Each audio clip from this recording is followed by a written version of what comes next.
Welcome to a new video on the Photography Minimalist. This time around, let's first have a look at the results that I was able to achieve with the Yashica 35 YK.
You know, in many old cameras, you'll find a sticker inside, which has the name of the camera store that sold the camera. And in the case of the Yashica 35 YK, there is indeed a sticker inside. Now, normally I would not pay any attention, but I had a sort of a gut feeling that there might be an interesting story behind this name. So I decided to do some research on the internet and give you a short history of the camera store, which will take about 2 or 3 minutes, which is very interesting, after which we'll have a closer look at this Yashica Rangefinder. The name of the camera store is Schwarzer, and it was established in 1902 by a Jewish man called Moses Levi Schwarzer. And a few years previous to that, he was importing magic lanterns and labeling them with his name. And they had a son in 1913 called Emil Schwarzer. Sadly enough, in the 20s, Moses passed away, and his wife and son Emil continued with the camera store. And then we get to 1940, 1945, the Second World War. And we're talking about a Jewish family that is in extreme danger.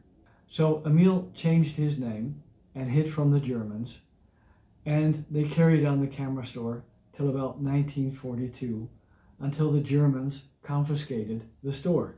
Emil, of course, fled and hid from the Germans. And his mother moved to Amsterdam together with her new husband. Sadly enough, his mother, together with her new husband, was deported to Sobibor, where they were murdered. Emil was able to hide from the Germans and make it safely through the Second World War. But it is an amazing history because very many family members were murdered during the Second World War in Sobibor, Auschwitz, and Bergen-Belsen, which is terrible. And when the Second World War was over, Emil started to work as a photographer for the Dutch government. But he really wanted to get back into the camera store. Only there was a problem. There was a toy store located in that same building. And in 1947, he had his chance to start the store again at the same location where his father started back in 1902. And he continued successfully with the camera store until 1972, before he sold it to Capilux. After that, he was in the board of directors of Capilux for about 6 years. And in 2008, he passed away. And I thought that was such an interesting story to tell. It has so much history.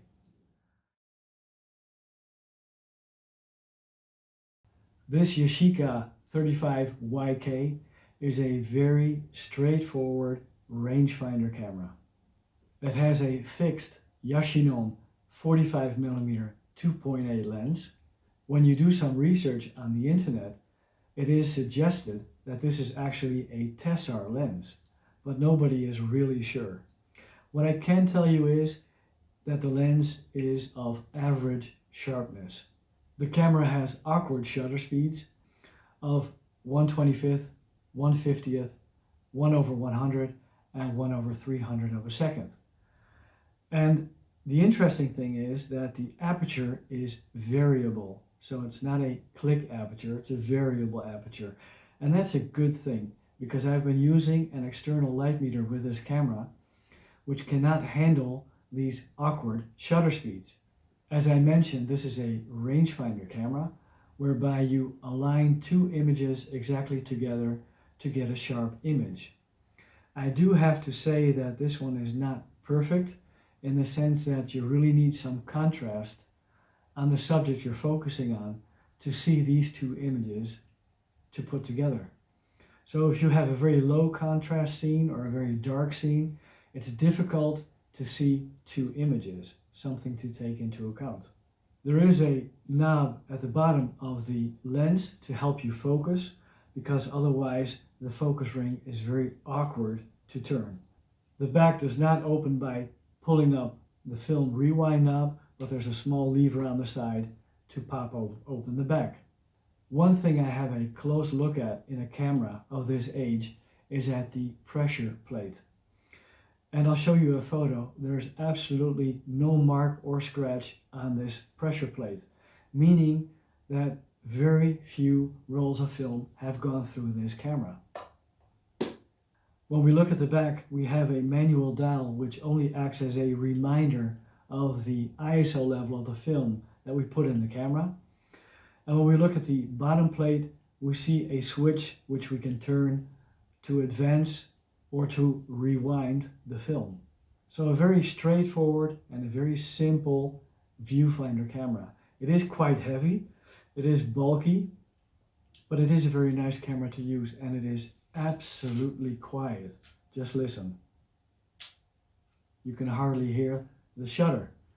It is of course a leaf shutter, so you can flash at all shutter speeds.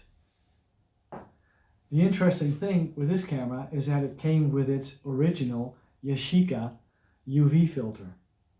And I'll show you now that you can find the Yashica emblem on the glass. Of course, it does not affect the photo, and it's not done anymore, but it's a very nice feature because it is original to this camera. That's all I can tell you about the Yashica 35 YK Rangefinder camera. They are very cheap to buy. I would guess that you would pay roughly between $20 and $30. They cost here in the Netherlands about 20 to 30 euros to buy. So I guess that would be roughly the same. And if you can find a working camera, it's absolutely fine. You can take perfect pictures. You've seen the pictures that I've taken with the foam upon 200 ISO film. And I'm satisfied for a camera that was positioned as a budget camera back in 1963. I hope you enjoyed the video.